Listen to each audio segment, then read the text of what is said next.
Okay, good. Happy to be here to discuss one of my favorite topics. Let's begin maybe thinking, why are you here? Just for your, in your own mind. Why did I come?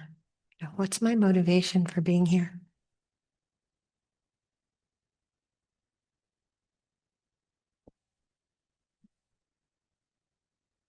I like to think of gratitude, you know, to start with gratitude. I remember one of the students, whose name will come sometime, said last week that that's what he starts with is gratitude, gratitude.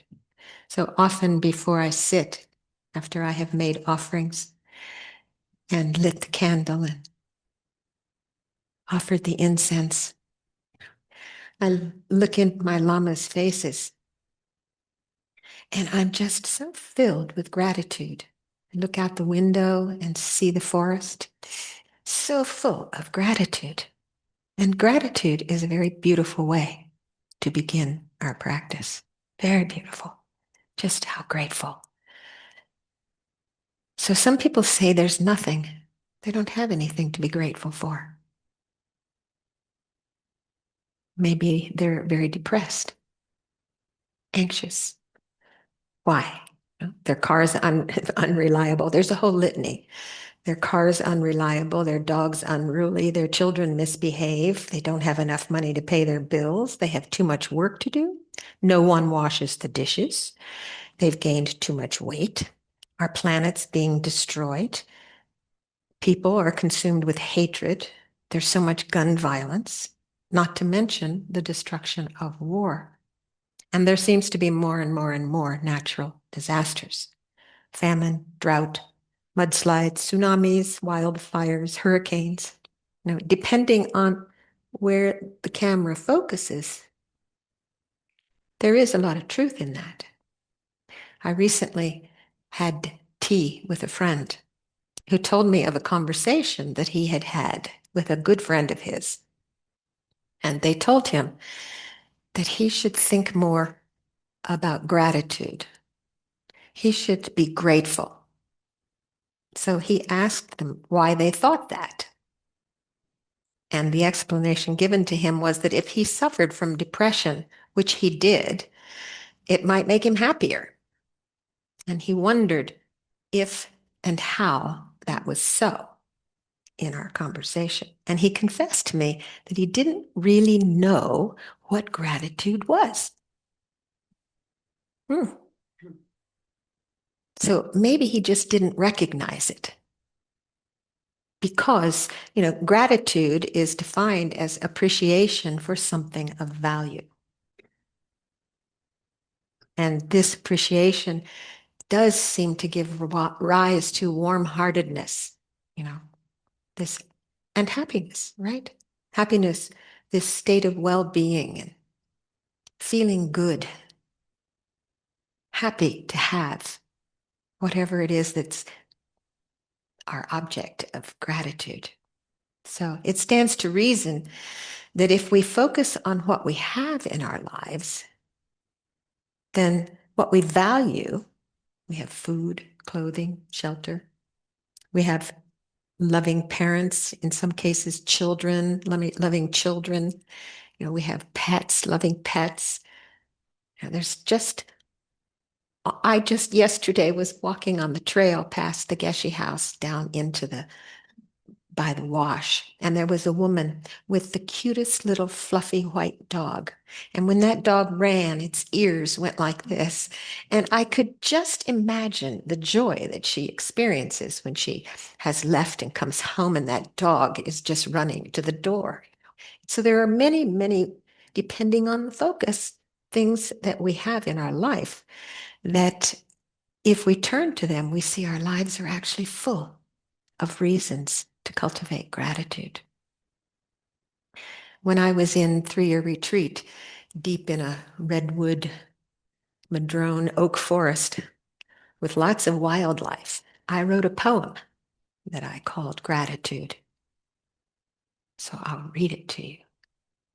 We must each one find our inspiration, that which lifts us to heaven. Sun shining, flowers blooming, bells chiming, flies buzzing, juncos tweeting, blue jays squawking, owls hooting, mockingbirds laughing, robins singing, woodpeckers drilling, ravens cawing, hummingbirds humming, chickadees chirping, turkeys gobbling, hawks screeching, warblers warbling, finches cheeping, frogs croaking, bees swarming, crickets chirring, squirrels fussing, Keith whistling, love blossoming, a symphony of spring in the emerald forest.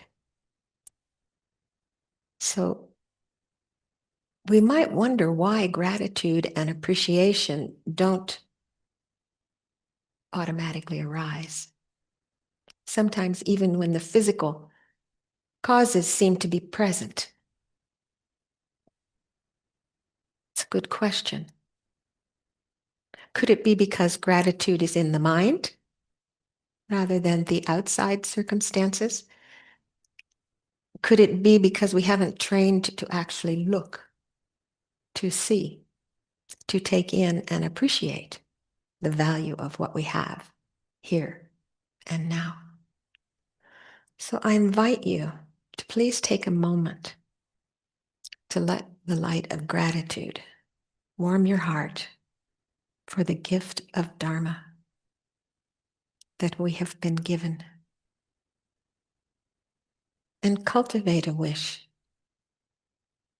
that you might bring freedom to all beings without exception, those you love, those you have yet to meet, and those whose mere name makes it difficult to conjure equanimity.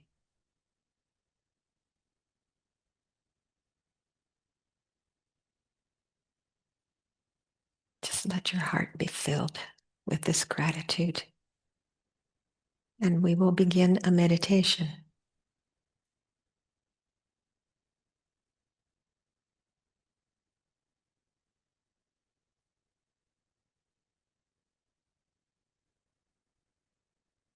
So our posture is our foundation, so we start there in a comfortable but alert position. And then we spend a few moments scanning through the body, slowly from crown to toe, relaxing as best as possible any areas of tension.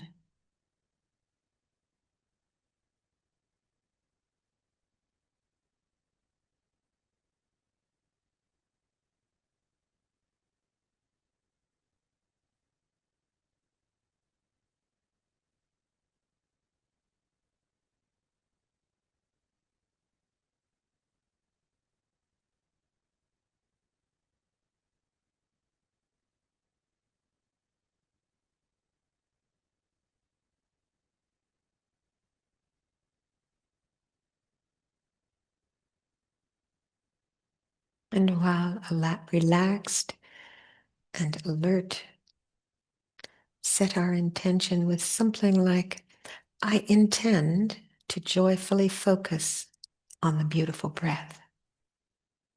When thoughts arise, I intend to let them go by returning my attention to the breath. And I intend to do this lovingly, to realize the true nature of my mind and actualize its full potential. Not just for myself alone, but for the welfare of every living being.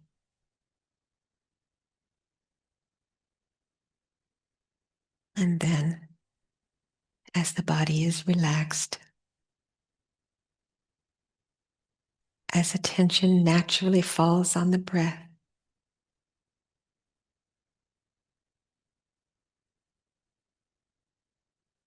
we feel the breath in the body as the body breathes naturally, without any force or impedance.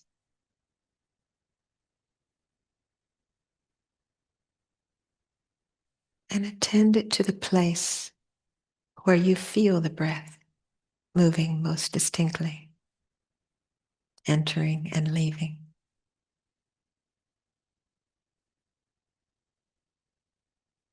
Breathing naturally, knowing when the breath is long or short without preference.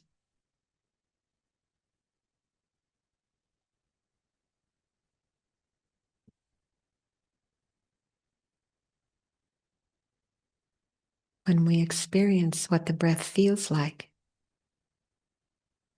free, hollow, cool on the in-breath,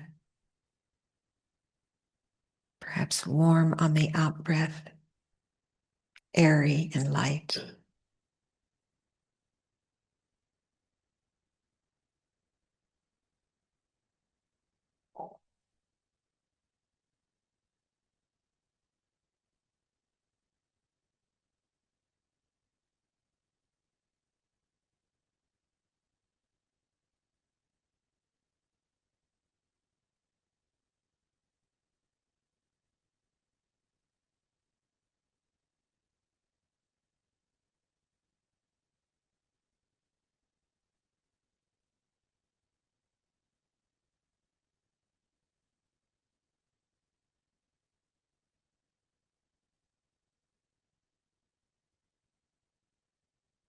Let a feeling of lightness begin to spread through our body.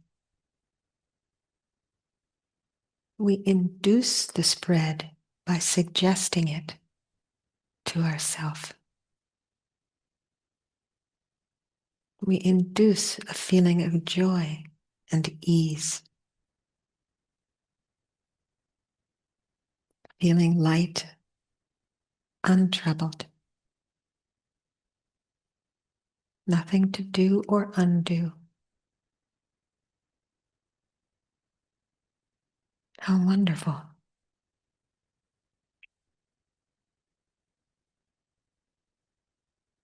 This is emotional training.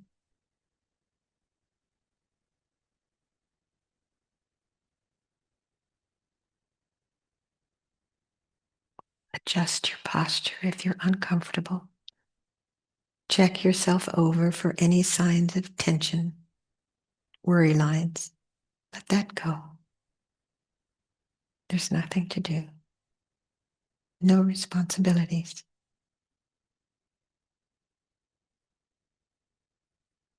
Perhaps imagine yourself sitting under a tree by a river,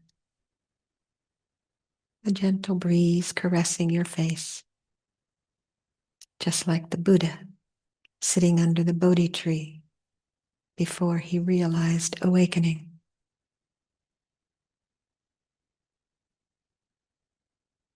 It feels so beautiful. Your mind doesn't want to be anywhere else but right here with the beautiful breath.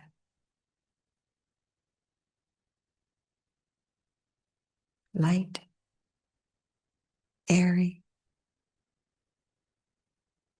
spacious,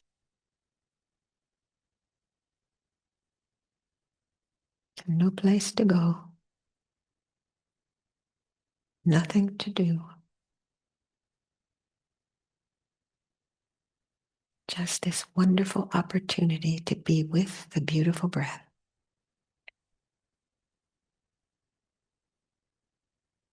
When the mind wanders, which it will, simply notice this and gently, kindly, lovingly, without any recrimination, return attention to the breath and give your mindfulness a pat on the back for noticing. Really, that's it. Just keep repeating these 3 steps. Focus on the breath with joy. Notice when you are wandering and refocus on the breath. From time to time, ensuring that no tension has crept in.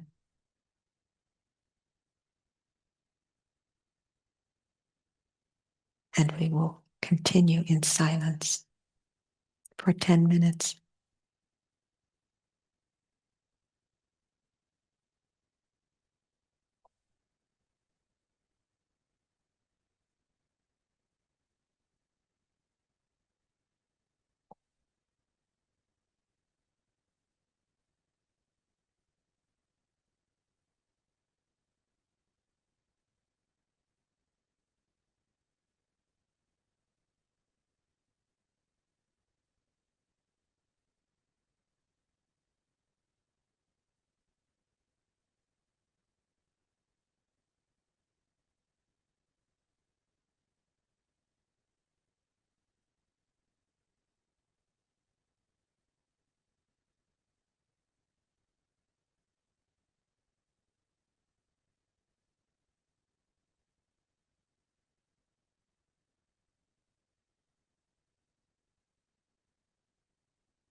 There's movement and there's stillness.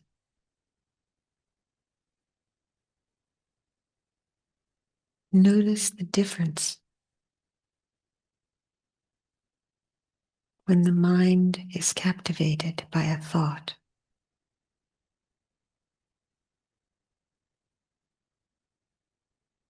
And when we return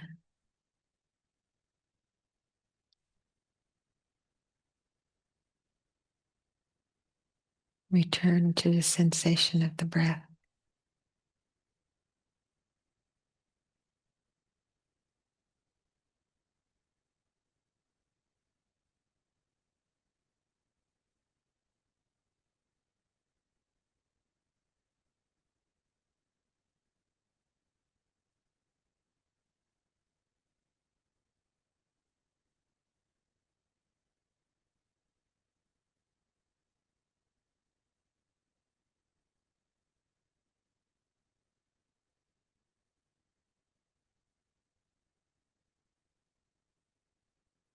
be satisfied if just 10% of the mind is on the breath,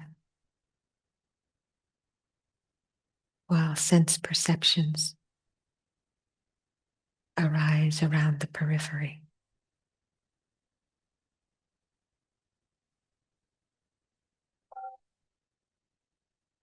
Hmm.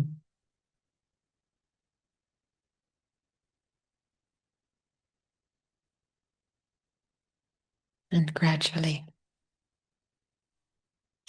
begin to open your eyes and come back into the room.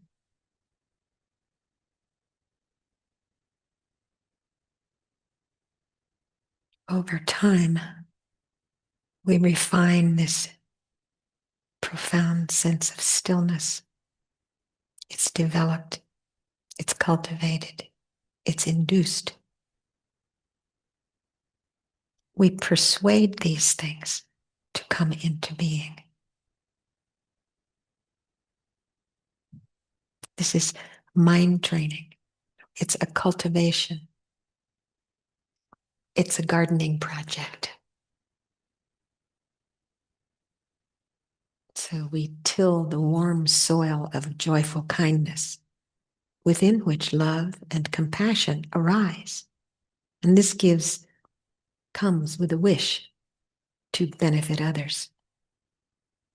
And when that is cultivated, it gives rise to this universal responsibility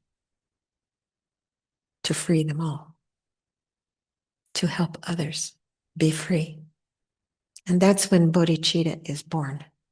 Bodhicitta, enlightenment mind. It's a wish, a grand wish, because we realize that until we are fully awakened, we can only do so much to benefit others. So then we think, I will. We develop this confidence. I will awaken, and I will, by myself alone, I will free them all. So this is the bodhisattva, the enlightenment warrior. Sattva, warrior. Bodhi, enlightenment. Yes, the enlightenment warrior. And Buddhas are born from bodhisattvas. So, yes, this is what we do. So how was that meditation for you? You have questions, comments? I'm open to, I actually have I see you in my computer. I see your faces. uh, do you have any questions about meditation like that? Does it help you? What do you find happens in your mind?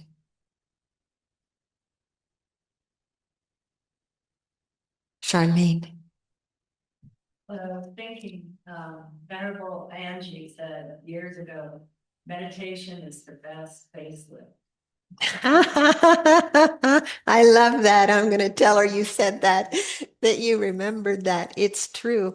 Yes, Venerable, actually, Paula Chichester used to always talk about putting on the inner smile, put on the inner smile.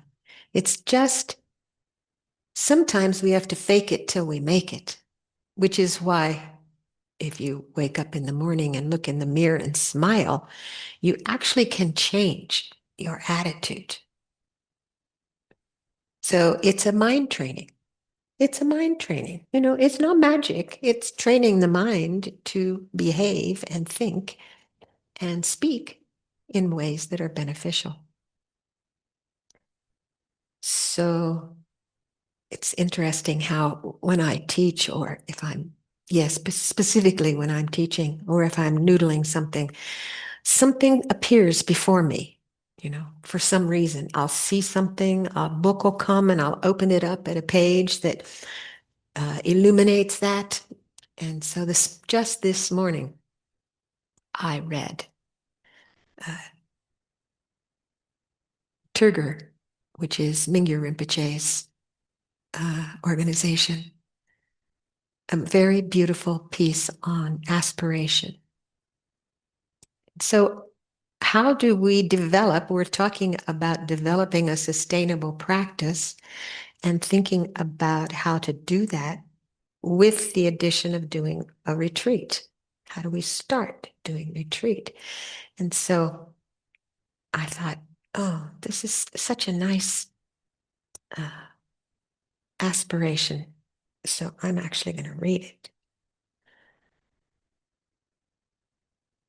At least I think I am. Yes. So what he writes, everything in our world began as an aspiration.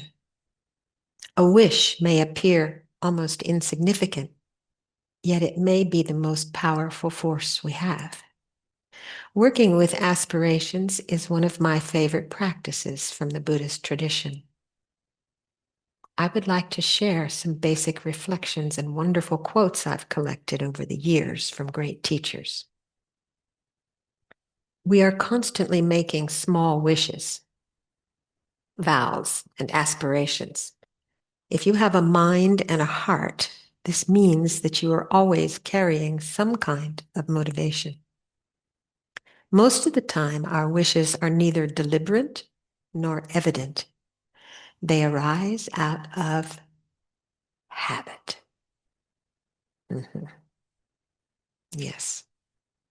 And if spoken aloud, would sound something like, I want something to eat now, or I hope she doesn't talk to me today. Sometimes we carry wishes we're not proud of, like, I hope he fails. Other times, we're timidly offering a kind wish, as when we say, have a good day. At the turn of the year, on birthdays, we make an extra effort to form better aspirations. Behind all these small wishes, even the confused ones, there is a deeper longing to be happy and free. But without recognizing this subtle aspiration that is always with us, we get lost in small tasks just trying to get by. Our dreams shrink. We stop aspiring to be truly happy and to see a better world. We just want a beer and some rest, and that's it. The great wisdom traditions help us reclaim this natural capacity. We can learn how to aspire in a more intentional, inclusive, and vast way. As the Buddhist teachings remind us, we and our world are the result of our past aspirations and will become what we are aspiring to right now. But how does a wish become a reality? Not through magical thinking or any law of attraction. It's more like what moves you to prepare a nice pasta.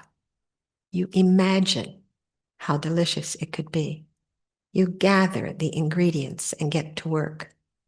So when we dream, we start to connect with the realm of possibilities. Reality includes not only facts, but also the potential for new things to arise. Otherwise, nothing would ever change. Imagine wishing every day that the rivers in your city were clean. First, it becomes more natural not to pollute them. And second, it becomes easier to share that dream with others. Gradually, that wish unfolds into action. Everything is born first as an aspiration in someone's mind. Most rivers in Sao Paulo were cemented over, buried, and turned into avenues. The few that remain open are so polluted they've become part of the landscape of neglect. You pass by them holding your breath. One of the main reasons nothing changes is simply a lack of imagination. People accepted this as a fact and stopped dreaming. That's why some activists are now creating paintings and realistic animations so people can start to visualize how wonderful the city could be. The ultimate hidden truth of the world is that it is something that we make and could just as easily be made differently. And when I read that, I thought of this song from years ago, I think, early 80s. It was written by a nun at the City of 10,000 Buddhas. It's very short. I thought, oh, I think I'll share that. So it goes like this.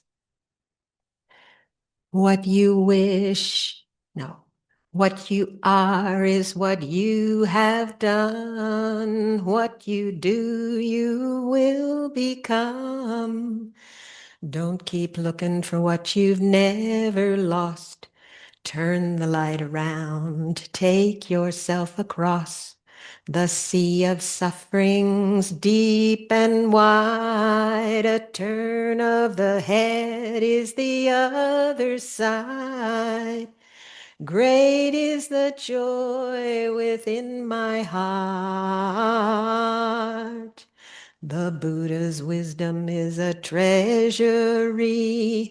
The Dharma's light shines bright on me. Head in the clouds, feet on the other shore. Great is the joy. Great is the joy.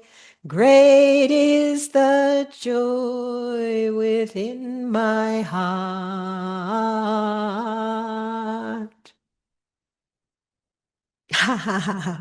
We make our joy, you know, we make it. And the more we cultivate it, the more it appears. You know, why did that song appear? It's like that. It is like that. So it's one of those things that I think so important to recognize. So that uh, aspiration piece was written by David Graeber. David Graeber from Turger. I really like that idea. So how is it? This is habit, isn't it? What we are is what we've done. What we do, we will become.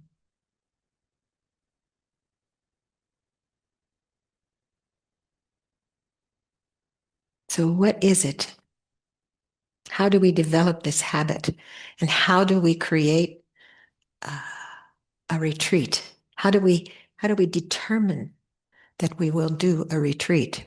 You know, what motivates us to want to do a retreat?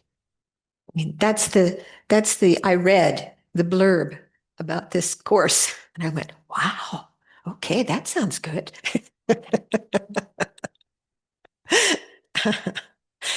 So I thought, okay, well, what is it?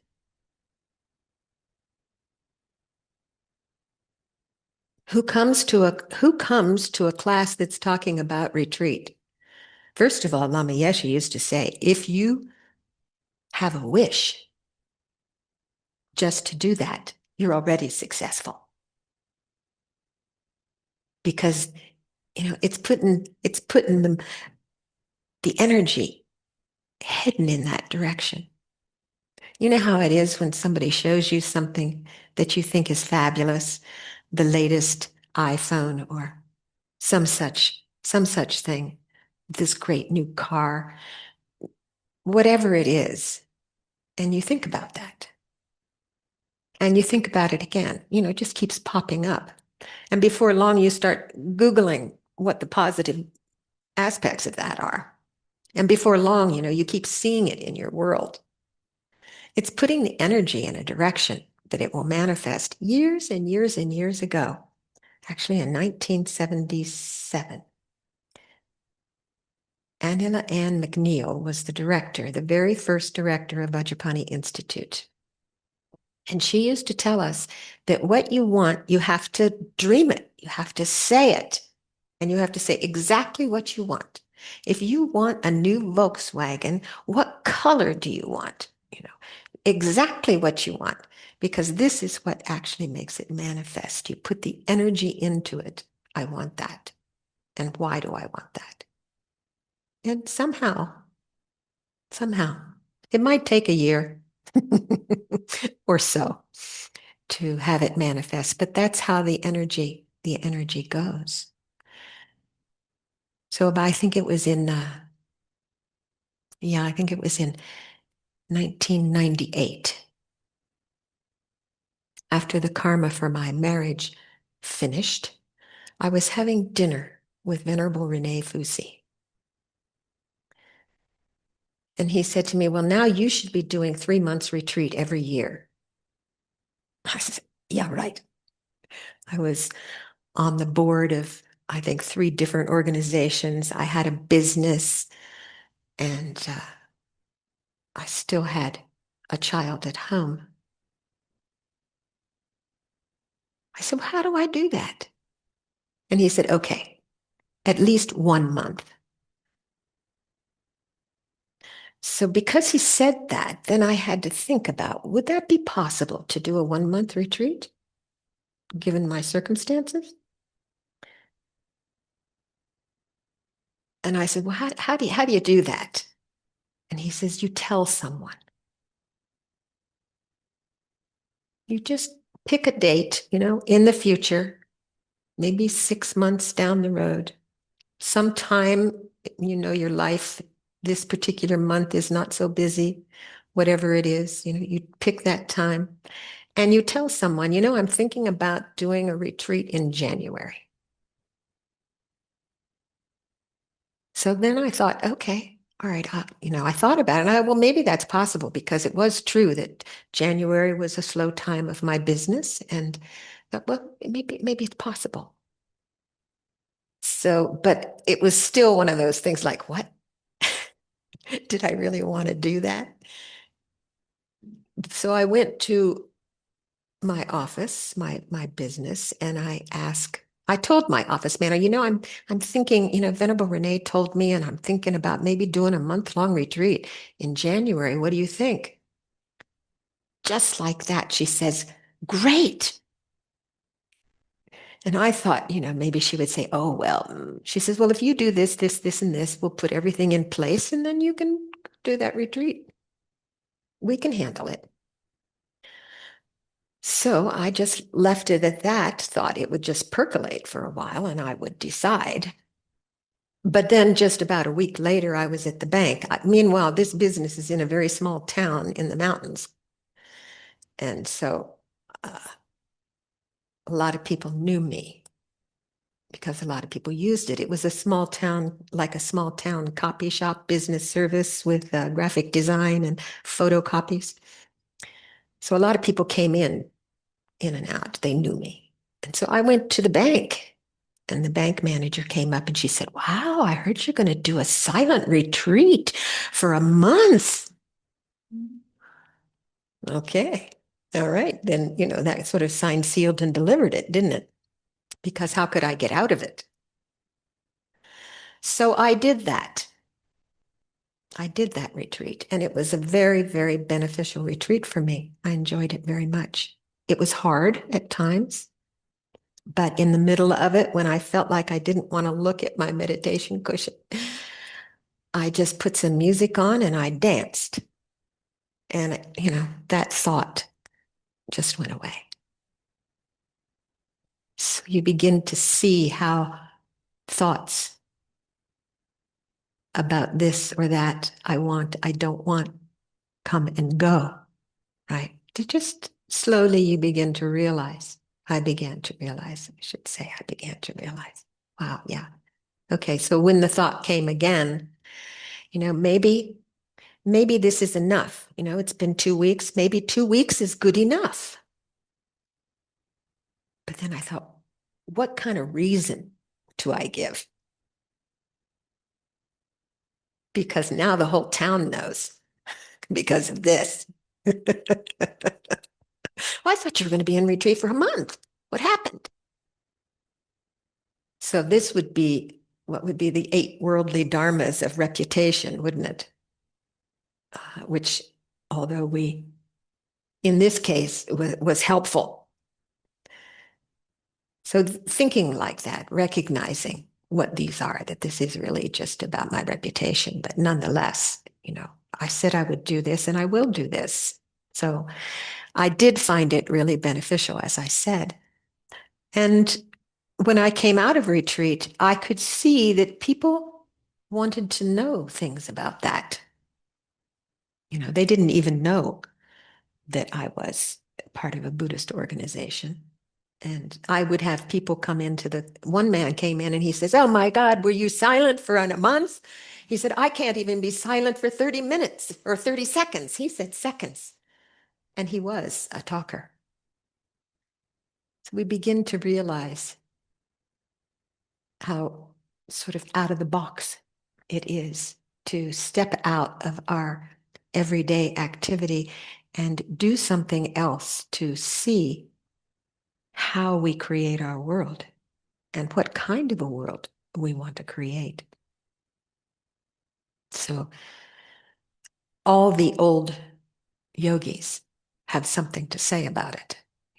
All the masters have something to say about it. In Tilopa's teaching to his heart son Naropa on the banks of the river Ganges, he said, he told him, Kyeho, cast your gaze well upon worldly things which cannot ever stay. They're just a dream, an illusion or dream, which in actual fact can't ever truly exist. So learn to find them sorrowful and give up these games of the world. Walk alone into the forest to an isolated hermitage and practice meditation. Reside within a state of non-meditation.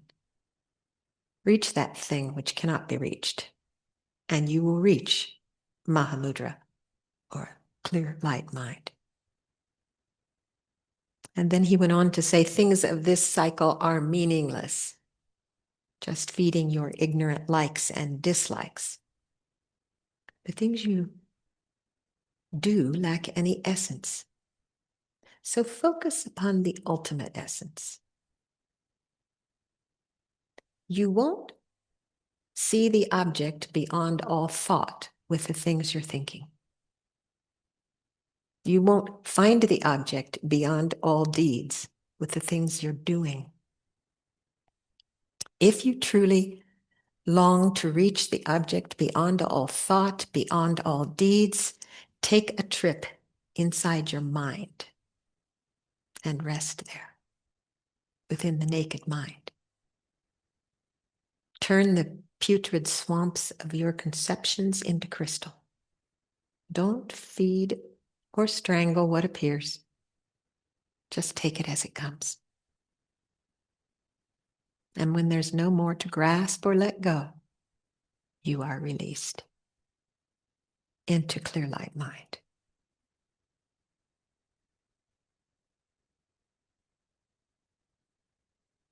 I came across that in the 3rd year of this 3-year retreat.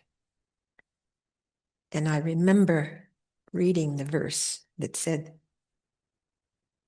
things of this cycle are meaningless, just feeding your ignorant likes and dislike. What you do lacks any essence. And I thought, what do you mean? But I focused on that and realized the truth of that. Everything is just changing, always changing. And in the 7th Dalai Lama's complete path, he says, because all things are impermanent, life changes and never abides. That change is the basis of suffering. For the samsaric mind fills with frustration on watching its creations continually fade. The higher you climb in samsara, the higher the cliff on which you perch. The more things you own, the tighter you're bound. The dearer you hold someone, the greater the chance you're hurt. The faster you subdue enemies, the faster their numbers increase. This body is a thing borrowed for the moment. And possessions are things stored for others. Now we dally with them, but quickly are they lost or misused and only become objects of misery. Therefore, no worldly thing is worth the effort of gaining. Turn your back on that which only handicaps. The pinnacle of aims is to follow this path, body, speech, and mind, kept stainless in pure self-discipline. Mind held in samadhi, blissful and clear. And wisdom seeing all realities in every situation. So that is the sutra path to liberation. And Young Gumpa says what does he say? The only thing, objects of the senses are good at tripping people up. Nothing but the Dharma has any value at all. It all boils down to dying. Pack light and take off now.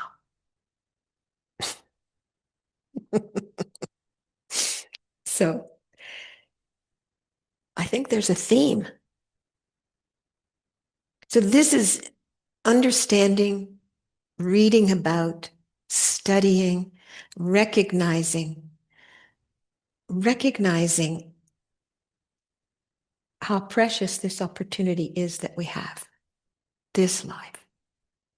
Just this life.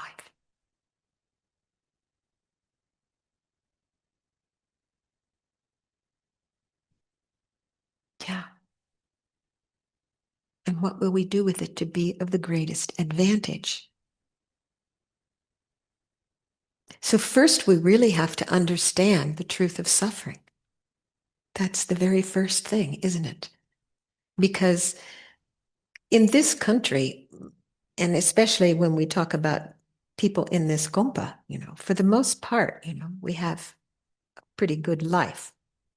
We have the ability to always be warm and fed and clothed, and we can make choices. We're intelligent, we have an education, we can decide what we can do with our life, what we will do with our life. So this is, if we look at it, and if we look at the Lamrim text that tells us how to look at it,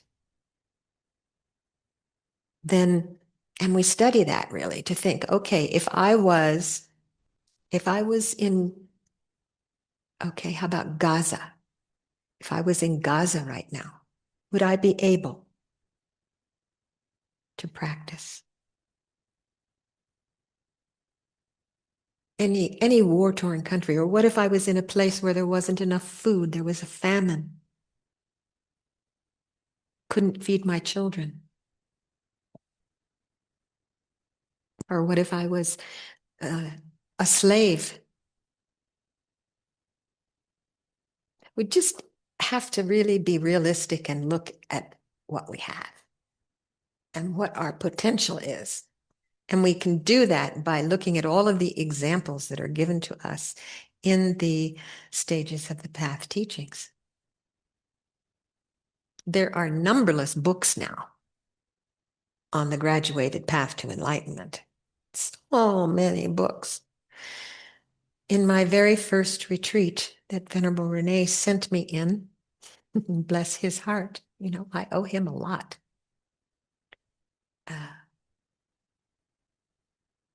I decided that what I really needed to do, and maybe he gave me the hint. I don't really remember the advice, but I decided that I would have 3 Lamrim texts, and I would only go to the first topic, which was refuge. So that month, other than my primary practice that I was doing at the time, my focus was on refuge. What do they mean by refuge? So I focused on that. And I had a little tiny spiral book, one of these 6x9s. And I started there that month. And I wrote kind of my own outline from refuge, what I understood from refuge. Here's the points, here's what we take refuge in and who they are and what that means. Not very many pages, like 2 pages. That's all. So with my morning tea, I would read from these 3 books because every editor has a different way of presenting, uses different terminology, and different words touch different people. So I read from 3 different people these same topics and kept that little book. And then because I did a retreat every month for the next 25 years or 26 years, however many years it is until today, I went to the next Lamrim. I went to the precious human life. And I studied that and I did the outline and I memorized the bits. I would, on my morning walk or my afternoon or evening walk, I would go over those in my mind until I had a firm understanding. It's useful, I find, to walk and memorize. And of course, the older I get, the more difficult it is to memorize. Takes me many more repetitions before I can memorize it. And I often use acronyms to help me. For instance, when I wanted to memorize the 4 endings that Color Rinpoche's teaching expressed I think must have been the very early 80s. Apparently, and I only had the opportunity to hear Color Rinpoche teach one time in San Francisco, but he said the 4 endings the acronym is CRMB. So I'll be able to tell you what they are because I remember the acronym. So it's collecting ends in dispersing, rising ends in falling, and meeting and ends in parting, and birth ends in death. So CRMB, I think of them as the crumbs of life. So I was able to memorize that through the power of using acronyms. And I did the same thing with other things. It's much more difficult for me now to memorize than it was when I was younger.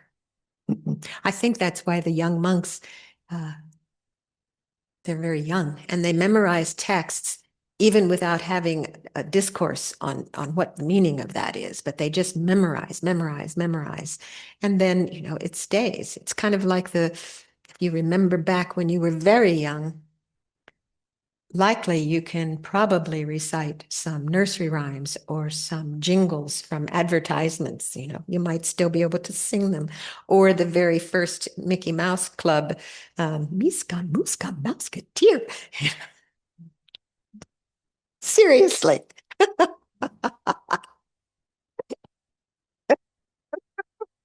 Oh, yeah.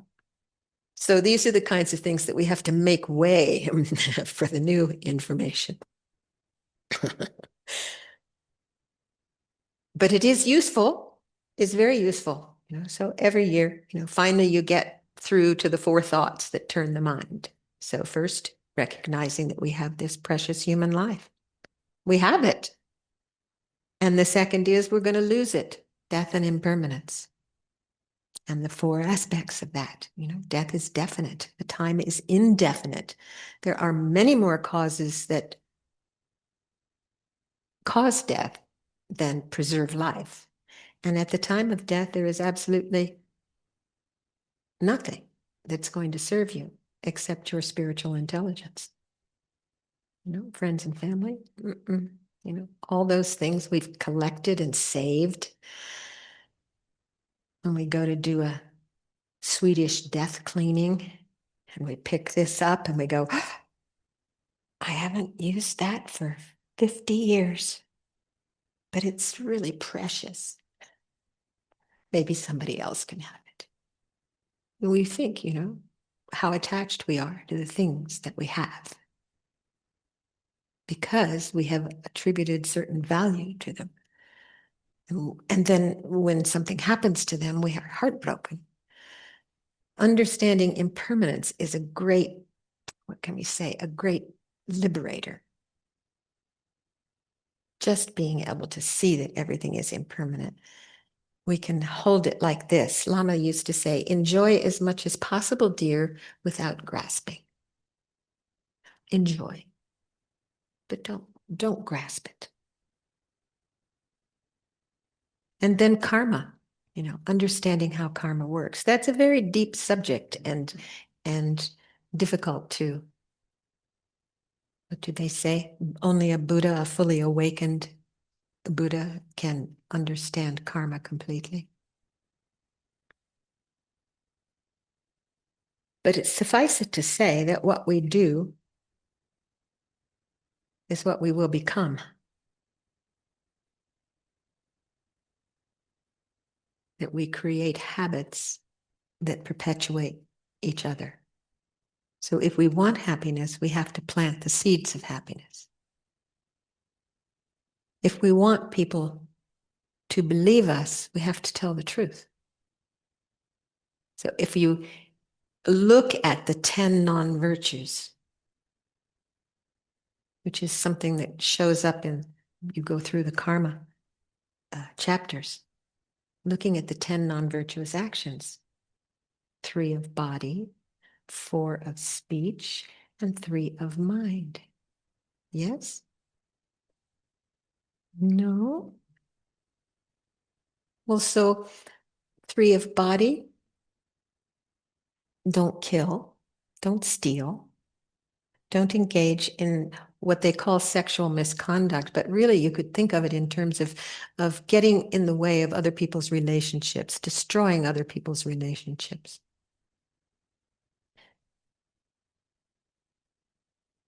Then the 4 of speech. I kind of like to do it in terms of positive rather than negative. So protect life, respect other people's property, and respect others' relationships. And then the 4 of speech, tell the truth, speak kindly about others, in other words, avoid slander, speak sweetly, not harshly, softly, gently. And the last one, speak meaningfully. In other words, idle gossip, usually listed as idle gossip. And then 3 of mind. So ill will, wishing, instead wish others well, not to wish them harm. Rejoice in other people's goodness, other people's gifts, other people who have possessions that you wish you had. Rejoice in it instead of coveting it, wishing you had it instead of them. And wrong views. So rather have a view that is helpful. In other words, understanding the importance of cause and effect and emptiness, those interdependence. So, yes?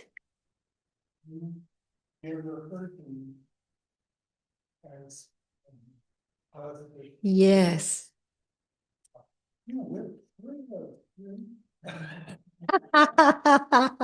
It's what happens when you study and contemplate for 50 years.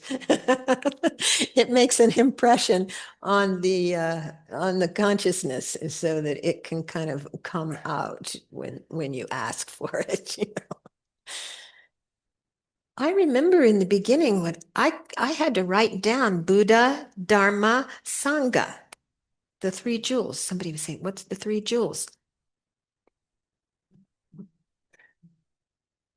So it's just that it's habit of the mind. And what kind of habit do we want to create? We want to create a habit that's going to create a beautiful world, not just for ourselves, but for others. If I always have my antenna up, looking for how I can help someone else, I walk around with a smile on my face because I'm looking to say hello. I'm looking to open the door. I'm buying a banana to give to the man who's outside the grocery store. It's ways, looking for ways to help and not turning a blind eye to suffering. Please. Okay.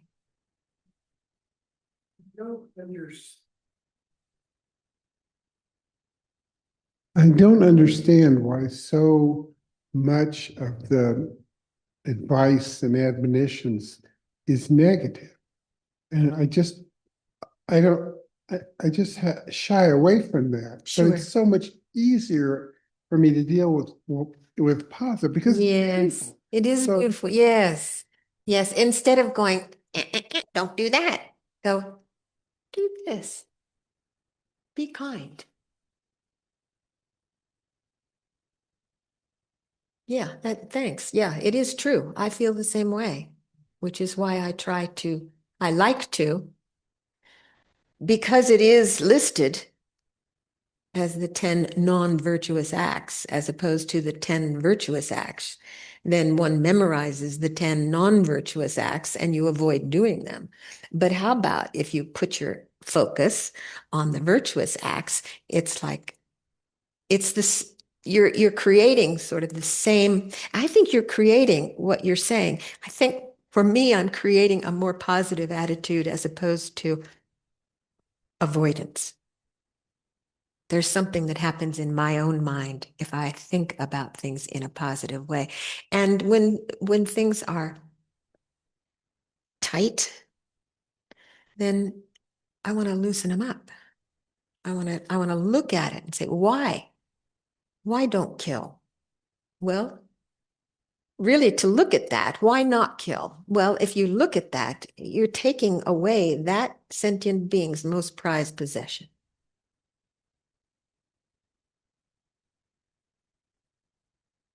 So maybe it's a balance to look at both sides to see what's the underlayment, what happens, because ahimsa, the word ahimsa means do no harm, no harm. So in some ways, if you look at the 10 virtues or the 10 non-virtues, it's doing no harm. And His Holiness the Dalai Lama often says, uh, if you can't help, at least don't harm, but try to help. Try to help. And we can ask ourselves, why don't I want to do that thing that I know would help? We just check. We check our mind to see, is it because I'm cherishing myself? I want that, or what is it that's stopping me? And this is where mindfulness comes into play. Because mostly we're sleepwalking. We're operating on automatic pilot. I remember how profound it was when I moved to the land where I now live in 1994, after having lived for,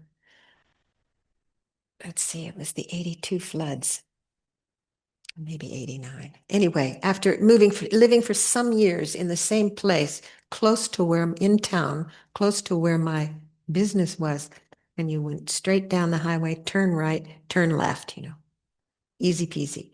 And after I moved out beyond Vajrapani,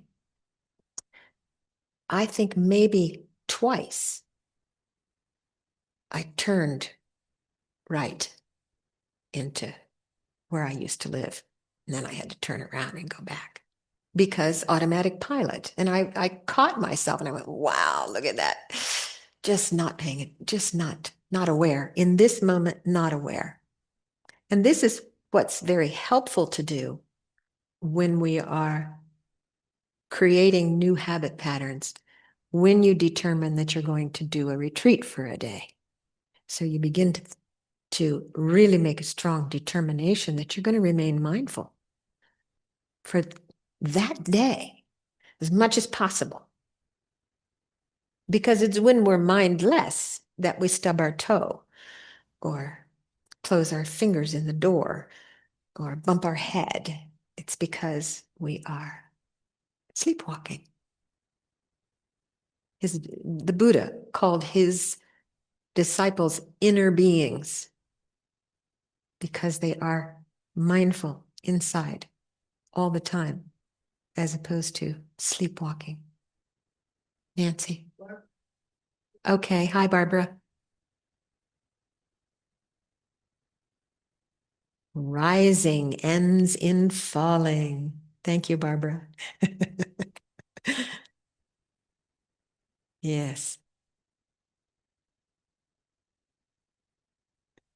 All of these teachings that we receive plant seeds. And if we actually leave a teaching and we actually try to remember what we heard, I think the Tibetans, the admonition is to teach it 3 times. The teacher says it 3 times in maybe 3 different ways so that you hear it 3 different times. And then the student is meant to go home and meditate on it. Because back in the day, you would ride a horse or walk for days and weeks and months to go to a place where you might hear Dharma teachings. And then you would have to walk back. And you had to remember you were mindful as you sat and listened. I remember so many of the teachings that we received throughout the early days and still today. The old masters are teaching in Tibetan, and there's a translator. So for me, because I didn't understand Tibetan, I would try to remember what the Lama said before until he started speaking again while he was speaking in Tibetan, I was trying to remember the translation from before. Trying, for a short period of time, maybe much as possible, trying to do that. And there are methods to remember, but it requires work. You have to make a determination. So the first thing we have to really recognize is the truth of suffering. Because, those 3 sufferings, the general suffering of what they call the suffering of suffering, that we have mental and physical pain. It's true. And then the suffering of change, the mind fills with frustration on watching its creations continually fade. How many times have we thought we could just get it all right, put it in a nice box and wrap it and tie it with a ribbon, and it would be perfect. And we would get that, and we work on things until we get it perfect. And then something happens that we lose it, or it breaks, or things change. If we look, we can see how we affix positive attributes to things we like. And we don't want to hear anything negative about it.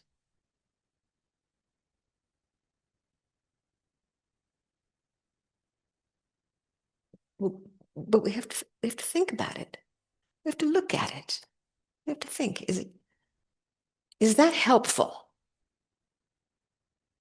Is it helpful if I go over in my mind the unpleasant conversation that I just had with someone?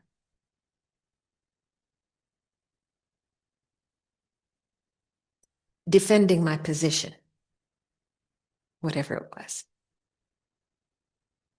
and how that person was wrong. Well, it's bad enough if I do it in my own mind. But then I'm going to go to someone else and I'm going to say, do you know? Dun, dun, dun, dun, dun, dun, dun, dun. And so now I've planted a seed in that person's mind to dislike the person with whom I had a difficult conversation. Or you haven't even met someone and you're about to meet them, and somebody comes up to you and says, oh, be careful. She'll just bend your ear until you get sick of it. Or she's always negative. Or he's like this. And so already you have a preconceived notion of what that person is like, and you don't have a chance to really love them as they are. It's very interesting to watch how the 10 virtuous actions create a more positive world for us, because we're spinning the positive rather than the negative.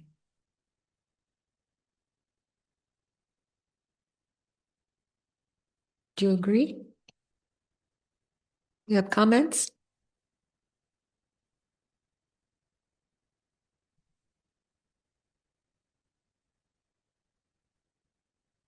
Any comments online? I agree about the positive. What Mark said is so true, to focus on the positive. So often it's this constant, you almost feel like you can never be good enough, you know? And when you hear the positive side and you concentrate on what can I do today, that it's like you said, that plants positive seeds. And also not listening to someone else if they come up, like you said, and this person, be careful, blah, blah, blah. Try to keep an open mind, and even just sending some kind of loving compassion before you meet that person. And sometimes I think the positive gets lost in all the negativity, it's like the 10 Commandments, and you never feel like you can do enough, What do you think about helping others who are engaging in speech, in harmful speech, who come up to you and say, oh, did you hear what Charlene did? Oh my gosh. Well, if it involves Charlene, I believe them, because she's a character.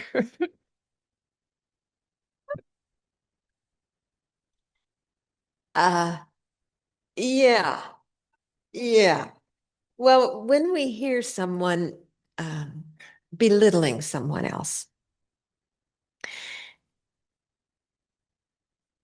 it's useful, I find, to simply say, I hear you, And what if they were having a really bad day that day?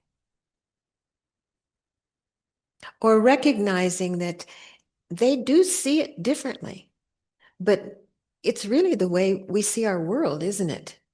It's really trying to bring in your understanding of the Dharma in a way that doesn't offend the person that you're speaking to, but to try to not engage. And then on top of that, to try to do something beneficial. So let the wheels turn in how I can say something better. You say, I hear you. And here's what I try to do because of this. I really try to do such and such because I don't like my mind to go down that rabbit hole. I don't like that dark side. It doesn't make me happy to think like that. So I would rather to give someone the benefit of the doubt and say, yes, they are consumed, maybe they're really depressed.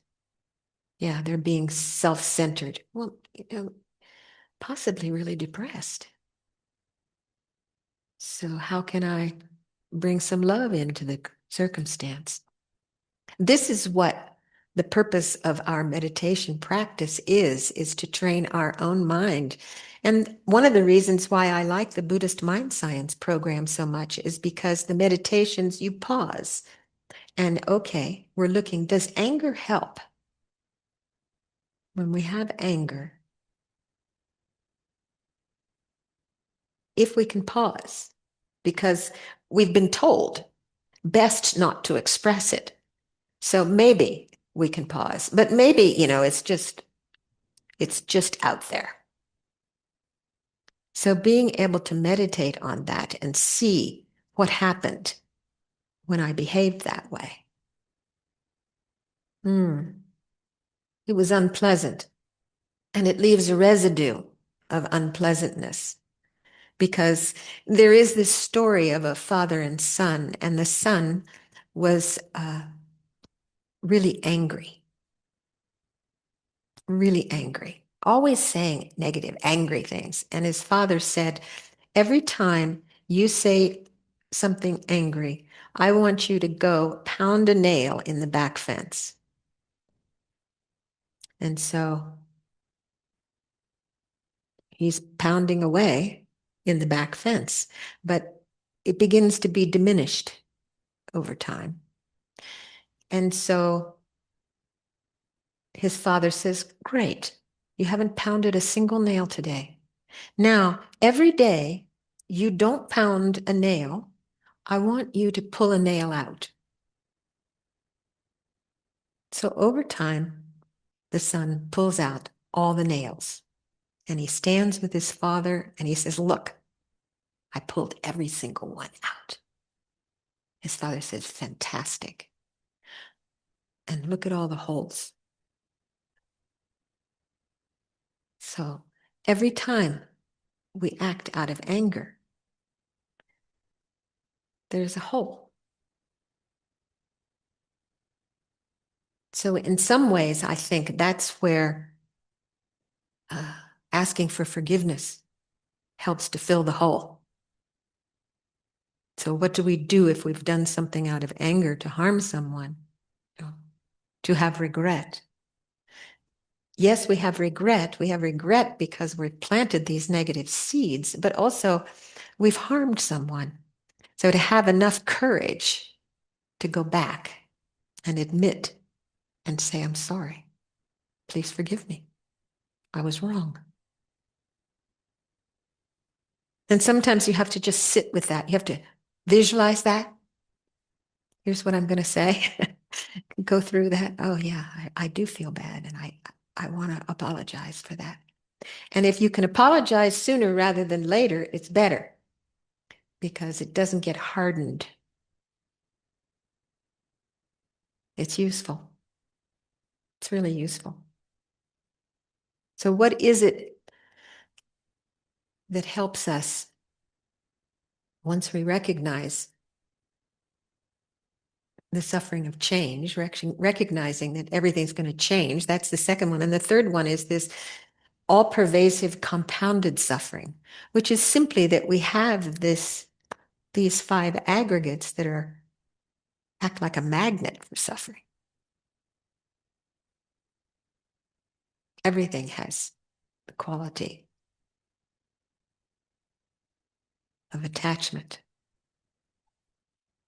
mistaken view. We believe that in this. And in that way, understanding that, we begin to chip away at the causes of those.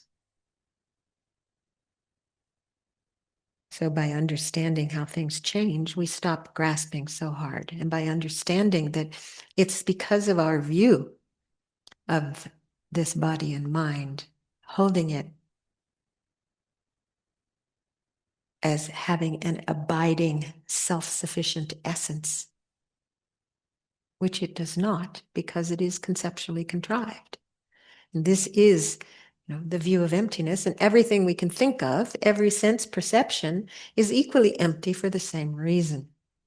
But those are just words. Hi, Barbara. What? Hi, Elaine. Thank you so much for your teaching. Something that's helpful for me is just simply I see what I look for. So if I see positivity, goodness, kindness, they are out there. And that's what I look for. As Nice. opposed to negativity. And it's not being Pollyanna-ish. Because Right. positive things are out there. It's just a matter of looking for them. So that's helpful for me. So I just wanted to say that. I like that very much because I think along those same lines.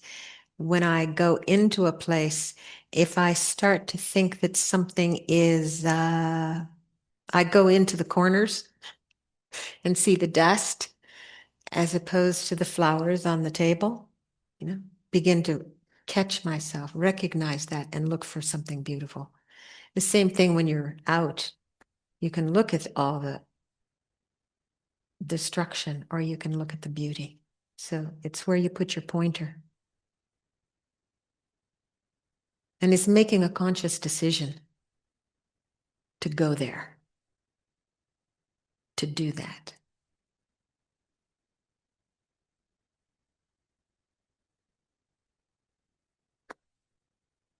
When I was taking a walk during a silent retreat, I came across neighbors, a neighbor with someone I didn't know walking toward me.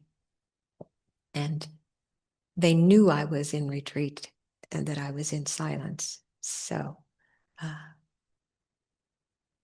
the person walking with my neighbor was crying. And when they stopped in front of me, my neighbor said, her boyfriend just left her. I just, and walked on. And as I was walking, I thought,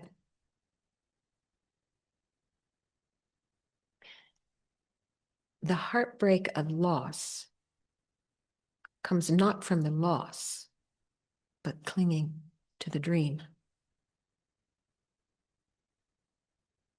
Because we think, there's a dream that if we have this, then this will be the result. And if we don't have this, it's a disaster. We don't stop to think about how it might have been the best thing that could have ever happened to us. So really being able to recognize that there's these two sides to every event. And taking in the good. That's what Rick Hansen used to say. Taking in the good. And hold it for 20 seconds. Because that creates a new neural pathway, or it deepens one we already have, so that the mind goes there much more quickly. You have to hold it though, because the good things that we do, how often have you done a nice deed and failed to rejoice in it? I think most of us do good deeds. We help people, but do we stop to think, wow, it was really good that I did that? Great. It's not cultivating arrogant pride. It's cultivating divine pride, the pride of a bodhisattva, the pride of doing good. Not that there's a self in there that's doing good, but that good action begets good action and trains a good mind. So I think it's useful to know that science is underpinning what Buddha has taught for 2,500 years or more, I think. But to have the faith, we have to have faith in this. Where does that come from?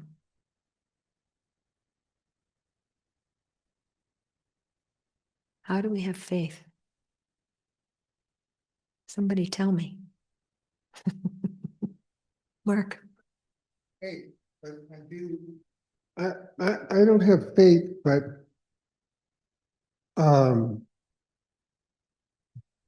when I do bring light to whatever, a person, situation, it feels really good. Mhm. It feels so good that I just go, oh, okay, that's the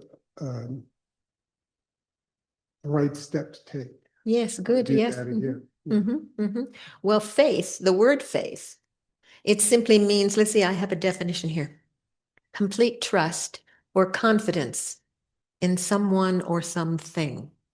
So now you decided, you have faith that that was a positive step to take because it fills your body Well, it with felt so joy. good. Yes, it feels so good to do that. So you begin to develop faith. So, we start when we talk about the teacher and the teachings, we start by admiring faith. We admire the way. I could talk about Lama Yeshe.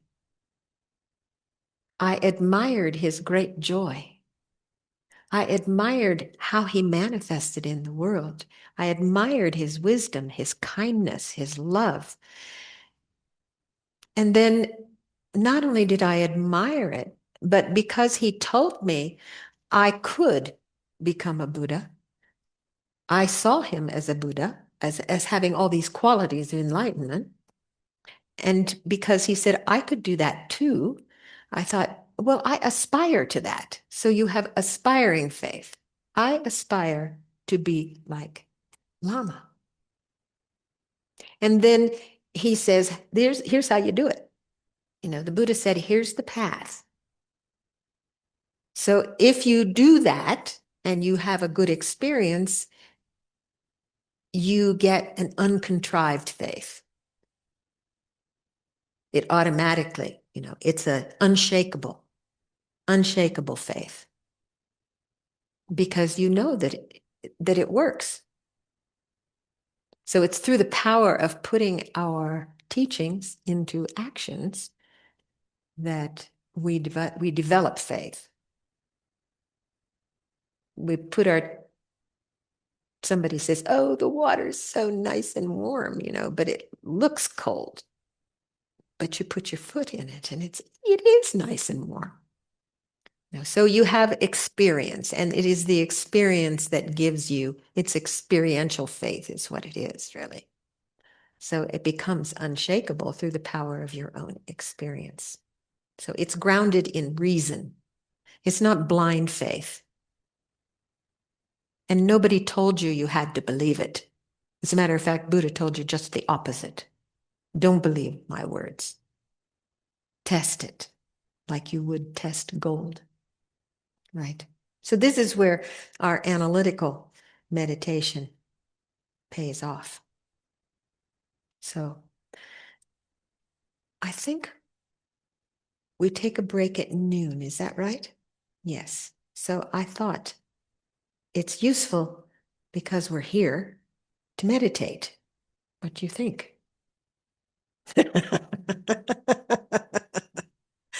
I mean, we do have to habituate in these meditations. You know, we have to try, we have to keep coming back, and it's a practice. That's why they call it practice, because we haven't perfected it yet. We're still practicing. And the more opportunities that we have, then the more opportunity to practice. And it's, I think, super excellent. So let's try. Okay? Let's try. So I could just say that we respect both the stillness and the movement. We see it. So we have to understand that mindfulness of breathing is a simple technique of attending to the natural flow of the breath. Just the natural flow of the breath, to the rhythm of the breath. And this becomes our focal point to train our attention. We need our attention to be able to remain presently mindful. And we cultivate that. That's cultivatable. So rather than getting trapped in anxieties or fears or fantasies or what I got to do and what I didn't do, to train the mind to be able to see those come and go without bringing them into the critical committee who's going to spin a story about it and worry about it. So if we look, we can see that the mind is usually in the past or the future. We're training the mind to be in the present. So we're aware of what's happening in the body and the mind, and we get a good sense of the relationship between movement and stillness. We become aware, and we notice how the breath flows in. It's not like we're forcing it, we're going in, out, not like that, but we're just watching, we're aware of it. And we notice when it turns and there's ever so slightly a pause and it flows out on its own. And at the end of the exhale, catch the pause. Follow the breath all the way to the end of the exhale and notice there. Oftentimes, one might find a pause. If we're really attentive, we're aware of the full scope of the breath, the full in and full out as one. And if it's helpful to count, go ahead and count. But keeping actually, the attention is on the sensation of the breath, perhaps right at the tip of the nose, just inside the nostrils, where there is a sensation of cool and warm and cool and warm, pauses in between. It's at the pause, particularly at the exhale, where the mind has a good idea to escape. It's like the breath is finished and the mind takes a break and goes out. This is my experience and others' experience as well. So we become aware of how the breath moves. And we can begin to notice the space that's within which the breath is moving. So there is space. So there's a sense of peacefulness as we allow the breath to flow.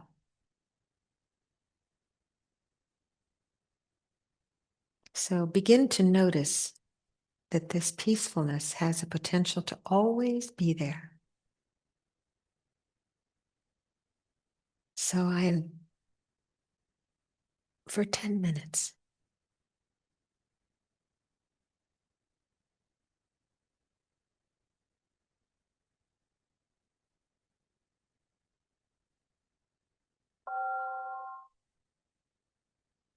and within this stable, relaxed posture,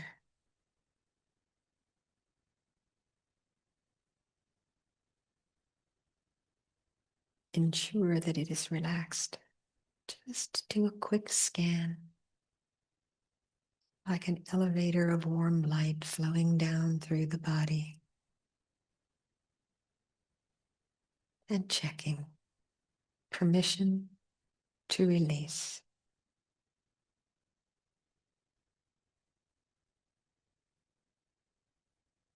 A sense of relaxation, stillness, and vigilance, strong determination to remain presently aware.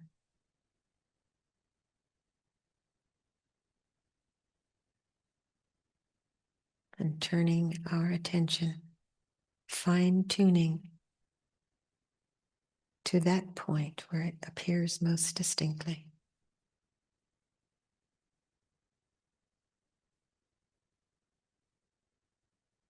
And stay.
And slowly begin to move the body.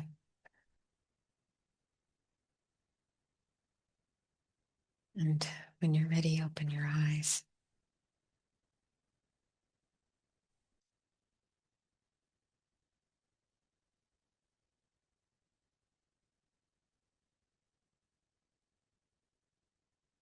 So we look at what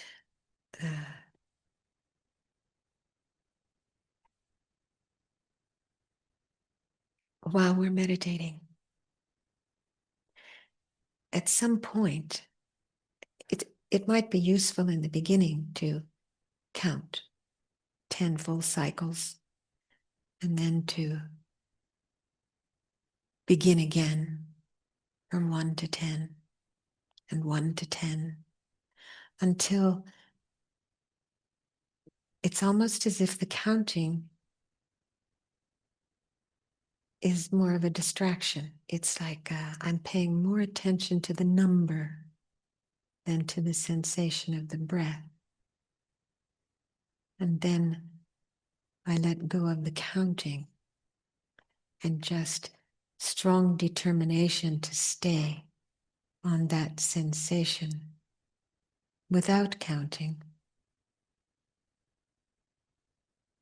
And then at some point, we might begin to completely let go of the sensation and turn awareness to the space in which the body is breathing. Just turn, it's an expansion really. It's allowing the mind to simply release with no object. This is what Talopa meant when he said, abide within a state of non-meditation. In other words, objectless. So it's momentary present awareness. And in time, we can begin, certainly, we haven't put all the thoughts and feelings and emotions in some kind of box and locked it up until we can open it like Pandora. It's not like that. Not like that. No, because those are still coming. They come and we see, oh, yes, there's that idea of comes up after and I hear that. Just that much. I'll hear that. I'll do that. And as soon as I look at it, it's like seeing the kid putting his finger in the cookie jar. As soon as you see him, he goes. So it's being aware of what's coming and not engaging it. It's interesting to watch. And then when we do engage, which we will from time to time, we're out there and we're having that conversation of what I'm going to say next as I remember hearing what they said and what would be good. I wish I would have said this. And then we go, oh, good. I just recognized I've lost my momentary present awareness. And then that fizzles. It's not like you push it away or you strangle it. What do you say? Don't feed or strangle. By merely recognizing, it just dissolves. And then at some point in time, you can take that and you can watch how that happens and you can analyze how that happens. What is the nature of that thought that arose, that I grabbed, and that dissolved? What is that? So these are analytical things that we consider. But in the beginning, we keep our meditations short so that we can make a strong determination to stay there and to, it's like really determined. And then be okay. All right, yes, we took flight sometimes, but we did come back. The mind is awareness is infinitely renewable. You can bring it right back and you can start again. And the most important thing is not to beat yourself up when you went out there.